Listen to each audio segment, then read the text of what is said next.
مولانا الطاف حسین حالی کا شمار اردو ادب کے مشہور نثر نگاروں اور شاعروں میں ہوتا ہے۔ سبق مرزا غالب کے عادات و خصائل ان کی کتاب یادگار غالب سے لیا گیا ہے، جس میں مشہور شاعر شورۂ آفاق شاعر غالب کی شخصی خوبیوں کا خاکہ کھینچا گیا ہے۔ اب انہی جملوں کو ہم ترتیب سے بیان کریں گے، انہی پوائنٹس کو، انہی نکات کو۔ مرزا غالب اعلیٰ اخلاق کے مالک تھے۔ وہ لوگوں سے خوش دلی سے ملتے، دوستوں کی خوشی سے خوش اور ان کے غم سے غمگین ہوتے۔ ان کے دوست ہندوستان کے طول و عرض میں پھیلے ہوئے تھے اور ان میں ہر مذہب، ہر ملت کے لوگ شامل تھے۔ بیماری میں بھی دوستوں کی شاعری پر اصلاح دیتے اور ان کی فرمائشیں پوری کرتے تھے۔ اگر کوئی بغیر ٹکٹ کے بیرنگ خط بھی بھیج دیتا تو برا نہیں مناتے تھے۔ یہ ان کے مزاج کی مروت تھی کہ دوسروں کا بہت لحاظ کرتے تھے۔ یہ تو مرکزی نکات تھے۔ اب سبق کے اندر جو ان نکات سے ایڈیشنل چیزیں ہیں چھوٹی چھوٹی، ان کو بھی جملوں کا حصہ بنائیں گے، جیسا کہ میں نے ابھی ان پہلے 2-3 نکات کے ساتھ کچھ باتیں ایڈ کی۔ اگرچہ آمدن قلیل تھی لیکن کھلے دل کے مالک تھے۔ آپ کے دروازے سے کوئی سوالی خالی ہاتھ نہیں جاتا تھا۔ یعنی اس کو بیان کرنے کے بعد سوالی والا پوائنٹ اس کے ساتھ ایڈ کریں گے تاکہ وہ جامع ہو جائیں۔ غدر کے بعد یعنی 1857 کی جنگ آزادی کے بعد ان کی آمدن 150 روپے سے کچھ اوپر ہو گئی تھی، لیکن اس کے باوجود وہ اپنی حیثیت سے بڑھ کر ضرورت مندوں کی مدد کرتے تھے۔ مرزا غالب اپنے ان دوستوں کا خاص خیال رکھتے تھے جن کے حالات 1857 کی جنگ آزادی کے بعد خراب ہو گئے تھے۔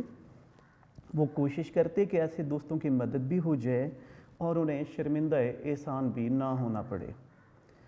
مرزا غالب کو اگر حیوان ناطق کی بجائے گفتگو کرنے والے جانور کی بجائے اگر انہیں حیوان ظریف کہا جائے تو زیادہ بہتر ہے۔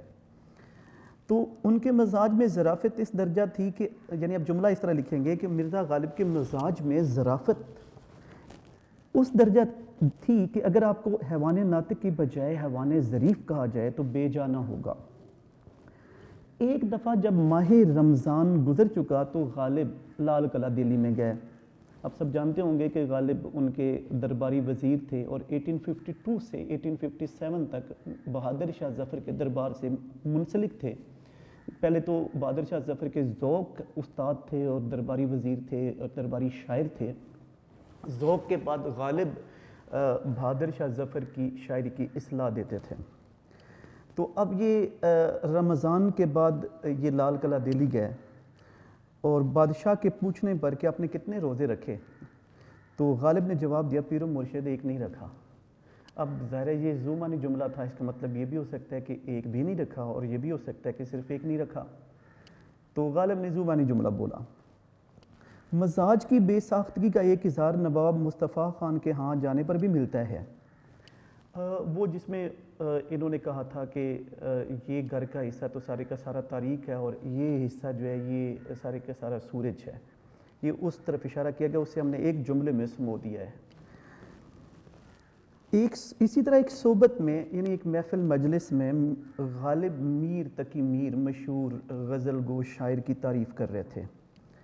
وہاں غالب کے ہم عصر شاعر شیخ ابراہیم ذوق بھی موجود تھے۔ انہوں نے میر کی بجائے مرزا رفیع سودا کی شاعری کو زیادہ بہتر قرار دیا، یعنی میر پر سودا کو ترجیح دی۔ یہ میر اور سودا بھی ہم عصر شاعر تھے۔ تو بے ساختہ مرزا غالب بولے میں تو تم کو میری سمجھتا ہوں مگر اب معلوم ہوا کہ آپ تو سودائی ہیں۔ میری یعنی میر کو پسند کرنے والا، اب سودائی بھی زومانی جملہ لفظ ہے۔ ایک تو سودائی ہوا کہ سودا کو پسند کرنے والا جو غالب نے مفہوم ادا کیا، لیکن ساتھ ساتھ پاگل بھی کہہ دیا کہ آپ تو سودائی ہیں۔ کم آمدن کے باوجود مرزا غالب اپنی وفاداری قائم رکھے ہوئے تھے، رکھ رکھاؤ کو قائم رکھا ہوا تھا۔ گھر سے کہیں باہر جاتے تو پالکی یا ہوادار کے بغیر نہیں نکلتے تھے، یعنی ڈولی کے بغیر وہ سفر نہیں کرتے تھے، جاتے نہیں تھے۔ یہ اس دور کے عمرا اور رؤسا کا رواج تھا۔ شہر کے جو بڑے لوگ تھے، عمائد تھے، ان کے ساتھ بھی برابر کی سطح کی ملاقات تھی۔ یعنی اپنے آپ کو کم تر نہیں رکھا ہوا تھا۔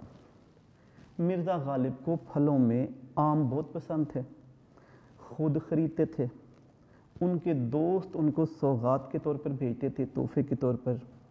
تو ایک دفعہ آموں کے موسم میں مرزا غالب بادشاہ کے ساتھ باغ حیات بخش یا مہتاب باغ میں ٹہلتے ہوئے آموں کو بغور دیکھے جا رہے تھے۔ بادشاہ کے پوچھنے پر عرض کی، یعنی بادشاہ نے جب پوچھا کہ کیا مرزا دیکھ رہے ہیں آپ، تو غالب نے جواب دیا، دیکھتا ہوں کہ کسی دانے پر میرا یا میرے باپ دادا کا نام بھی لکھا ہے کہ نہیں۔ بادشاہ مسکرائے اور اسی روز ایک بینگی یعنی ٹوکری عمدہ عمدہ آموں کی مرزا کو بھجوائی۔ غالب کا آموں کے بارے میں کہنا تھا کہ آم میں دو باتیں ضرور ہوں، میٹھے ہوں اور بہت سے ہوں۔ اب آموں سے پہلے اگر آپ وہ ان کے گھر کے پاس سے چرٹ میں سوار ان کے دوست کے گزرنے کا ذکر کر دیں گے تو بہتر ہوگا، نہیں کریں گے تو یہ بات مکمل ہے، چونکہ وہ بھی حاضر جوابی یا بہترین انداز میں گفتگو کرنے کا ایک تذکرہ ہے۔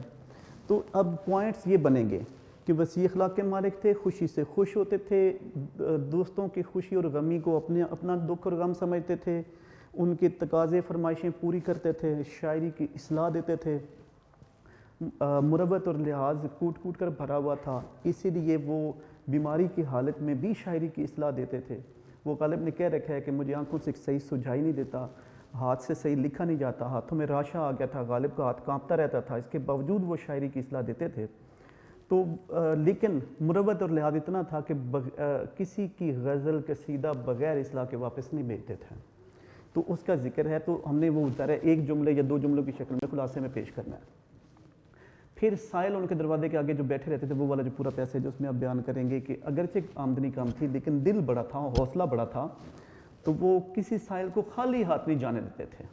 تو اپائج معذور جو بھی ان کے دروازے کے آگے ہوتے تھے انہیں وہ کچھ نہ کچھ دے کر بھیجتے تھے، تو اسے ہم دو جملوں میں بیان کریں گے۔ پھر 1857 کے ہنگامے نے دلی کو پورے ہندوستان کو متاثر تو کیا ہی تھا، دلی کو بہت زیادہ متاثر کیا تھا، تو بہت سے لوگوں کی حالت خراب ہو گئی تھی، مالی حالت خراب ہو گئی تھی، تو غالب ایسے دوستوں کی مدد غیر محسوس انداز میں کرتے تھے۔ پھر ان کے مذاق کرنے کا ذکر ہے جو انہوں نے